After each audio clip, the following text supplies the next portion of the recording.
Iran क्या वाकई अब अमेरिका की रगड़ाई करने वाला है? और यह संकेत किसने दिए? यह संकेत ईरान के राजदूत यूएनएससी की बैठक के अंदर देते हैं। यूएनएससी की एक बैठक हुई है, इमरजेंसी बैठक हुई है, और इसमें उन्होंने 5 बड़ी वजह बताई हैं, 5 बड़े कारण बताए हैं जिसके जरिए वो इस बात को कह रहे हैं कि हम अमेरिका पर हमला कर सकते हैं। यह समझने वाली बात है। इस खबर में इस मुद्दे पर बात करेंगे, और इसके साथ साथ एक बहुत बड़ी खबर आज निकल करके सामने आई है, जब रूस के राष्ट्रपति पुतिन साहब, उनकी मुलाकात हुई है ईरान के विदेश मंत्री से, और ईरान के विदेश मंत्री खामेनेई का एक लेटर लेकर के पहुंचे थे। तो वहां पर क्या कुछ बात हुई है और रूस की तरफ से क्या कुछ कहा गया है, पुतिन ने स्पेशली खुद सामने आकर के क्या कुछ कहा है अमेरिका को या इजराइल को, इस पर बात करेंगे। और इसके साथ साथ तीसरी बड़ी खबर जिस पर चर्चा करेंगे कि वो कौन कौन से देश हैं जो अब खुल करके सामने आ गए हैं ईरान के समर्थन में। ये 3 बड़ी खबरें जिन पर चर्चा करेंगे। शुरुआत करते हैं यूएनएससी की बैठक के साथ में। ईरान के न्यूक्लियर साइट्स पर बंकर बस्टर बम से अमेरिकी हमले के बाद में 2 सवाल उठ रहे हैं। पहला कि क्या ईरान अमेरिका पर पलटवार करेगा, और दूसरा ईरान कब हमला करेगा। संयुक्त राष्ट्र संघ में ईरान के राजदूत आमिर सईद इरवानी ने एक सवाल का जवाब दे दिया है। मेहर न्यूज के मुताबिक अमेरिकी अटैक को लेकर के बुलाई गई यूएन सुरक्षा परिषद की बैठक में इरवानी ने कहा कि अमेरिका पर पलटवार होगा और हमारे पास में इसके वैध कारण हैं। इरवानी ने अमेरिका पर अटैक करने के 5 बड़े कारण बताए। सबसे पहला कारण, जिसमें इरवानी के मुताबिक अमेरिका ने एक शांतिप्रिय देश की संप्रभुता पर हमला किया है। अमेरिका के पास में ईरान पर अटैक करने का कोई वैध कारण नहीं था। इस परमाणु प्रसार संधि को हम मान रहे थे, इसके बावजूद अमेरिका ने हम पर अटैक कर दिया है। तो इरवानी यहां पर कह रहे हैं कि भाई आपने एक देश की संप्रभुता पर किस तरीके से हमला कर दिया। हम जब खुद से अपने आप से ये मान करके चल रहे थे, सारे नियम कायदों का पालन कर रहे थे परमाणु संधि के, लेकिन आप फिर भी हम पर अटैक कर देते हैं, तो इस लिहाज से आपने अंतर्राष्ट्रीय कानूनों का उल्लंघन किया है और आप पर हम हमला कर सकते हैं। दूसरा बड़ा कारण, जिसमें इरवानी के मुताबिक अमेरिका मिडल ईस्ट में आतंकवादियों का खुल करके समर्थन करता है। अमेरिका गाजा पर इजराइल हमले को लेकर के कुछ नहीं बोलता है। अमेरिका मानवता विरोधी कार्यों को प्रोत्साहित करता है। पूरी दुनिया भले ही इस पर चुप रहे, लेकिन ईरान इस पर चुप होने वाला नहीं है। तो यहां पर खुल करके बड़े संगीन आरोप अमेरिका के ऊपर लगाए जा रहे हैं।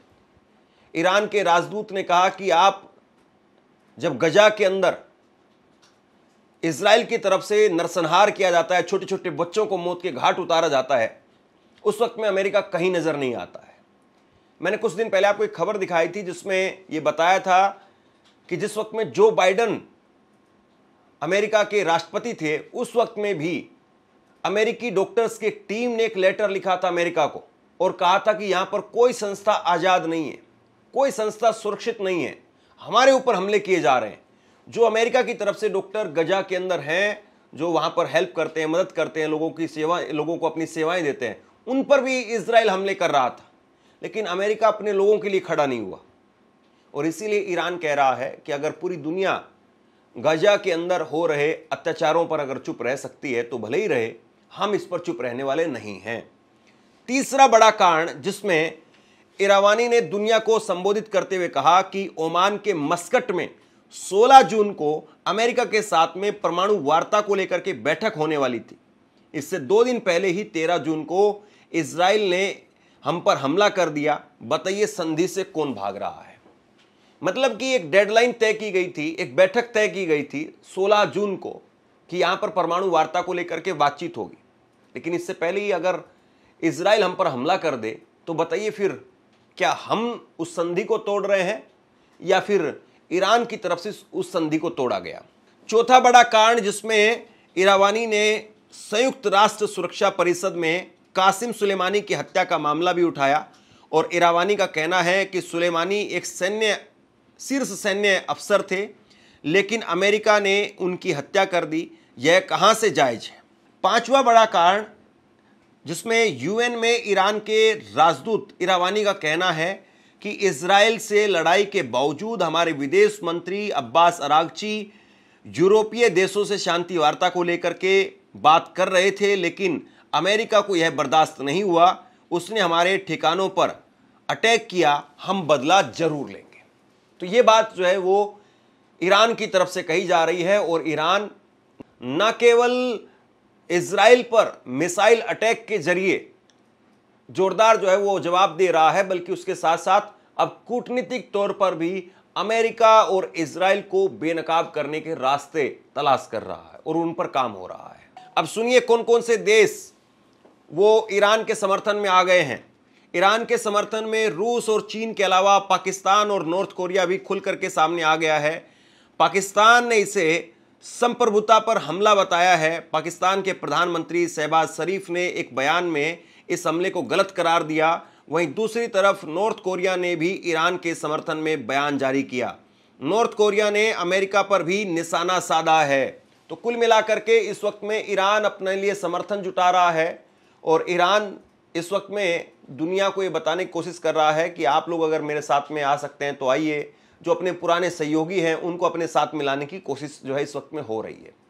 और आज एक और बड़ी खबर आई जिसकी चर्चा आज पूरी दुनिया में हो रही है, जिसके बॉडी लैंग्वेज को और साथ ही साथ किस तरीके की बातचीत हुई है, क्या क्या शब्दों का इस्तेमाल किया गया है, एक एक चीज़ों को बारीकी से जो है वो तराशा जा रहा है, एक एक चीज़ को बारीकी से देखा जा रहा है।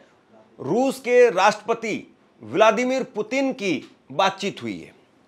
इजराइल और ईरान के बीच में छिड़ी जंग में अमेरिका की एंट्री के बाद में ईरान के विदेश मंत्री अब्बास अरागची ने रूस के राष्ट्रपति व्लादिमीर पुतिन से मुलाकात की। रॉयटर्स के अनुसार रूसी राष्ट्रपति व्लादिमीर पुतिन ने सोमवार को मॉस्को में ईरानी विदेश मंत्री अब्बास अरागची से कहा कि रूस ईरानी जनता के मदद के लिए पूरी तरह से तैयार है और ईरान पर किया गया हमला पूरी तरह से निराधार है। पुतिन ने ये बातें क्रेमलिन में वार्ता की शुरुआत में कही। रॉयटर्स ने बताया कि अरागची ने ईरान के खिलाफ की गई कार्रवाई की निंदा करने के लिए रूस का आभार व्यक्त किया और कहा कि रूस इतिहास के सही पक्ष में खड़ा है। देखिए, ईरान पर जिस तरीके से अटैक किया गया अमेरिका की तरफ से, तो इसके बाद में ये जरूरी था कि या तो चीन की तरफ से एक बड़ा संदेश जाए या रूस की तरफ से एक बड़ा संदेश जाए।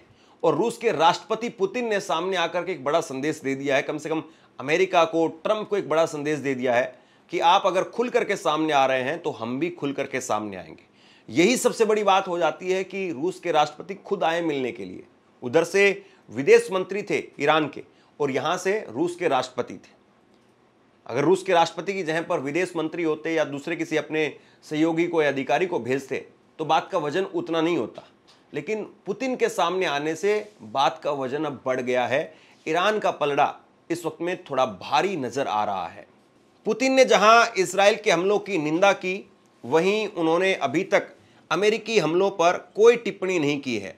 हालांकि पिछले सप्ताह उन्होंने संयम बनाए रखने की अपील की थी, परमाणु कार्यक्रम को लेकर के मध्यस्थता के लिए रूस की सेवाएं देने की पेशकश की थी। रॉयटर्स को एक वरिष्ठ सूत्र ने बताया कि ईरानी विदेश मंत्री अब्बास अरागची खामेनेई का पत्र लेकर पुतिन से मिलने वाले थे, जिसमें रूस का समर्थन मांगा गया था। ईरानी सूत्रों ने रॉयटर्स को बताया कि ईरान अब तक रूस के समर्थन से संतुष्ट नहीं है और देश चाहता है कि पुतिन इजराइल और अमेरिका के खिलाफ ईरान का अधिक समर्थन करे। सूत्रों ने यह स्पष्ट नहीं किया कि तेहरान को रूस से किस प्रकार के सहायता की अपेक्षा है।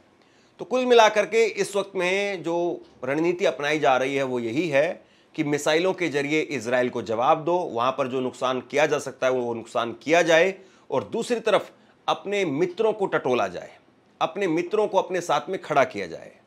युद्ध केवल एक मोर्चे पर नहीं होता है, युद्ध कई मोर्चों पर लड़ा जाता है।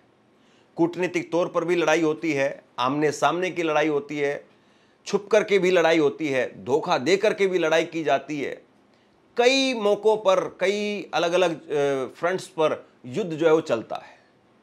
तो इस वक्त में ईरान की तरफ से हर संभव कोशिश की जा रही है कि कैसे अपने आप को, अपनी ताकत को बढ़ाया जाए, इजराइल का कैसे जवाब दिया जाए। अमेरिका इस युद्ध में अब सीधे तौर पर आ चुका है, तो अमेरिका को कैसे जवाब दिया जाए, ये सारी इस वक्त में कोशिश की जा रही है। और निश्चित तौर पर यह कहा जा सकता है कि एक बड़े हमले के बावजूद ईरान पर, ईरान की 3 अलग अलग परमाणु साइट्स पर अमेरिका की तरफ से हमला किया गया, लेकिन इसके 36 से 40 घंटे के बावजूद अभी तक ये दिखाई दे रहा है कि ईरान बैकफुट पर नहीं है और ईरान खुल करके पलटवार कर रहा है। और अब देखना यही है कि इसके बाद में इजराइल की तरफ से, अमेरिका की तरफ से क्या कुछ प्रतिक्रिया निकल करके सामने आती है। शेयर कीजिए इस खबर को, लोगों तक पहुंचाइए, और आप क्या सोचते हैं नीचे कमेंट बॉक्स में लिख करके जरूर बताइए। धन्यवाद।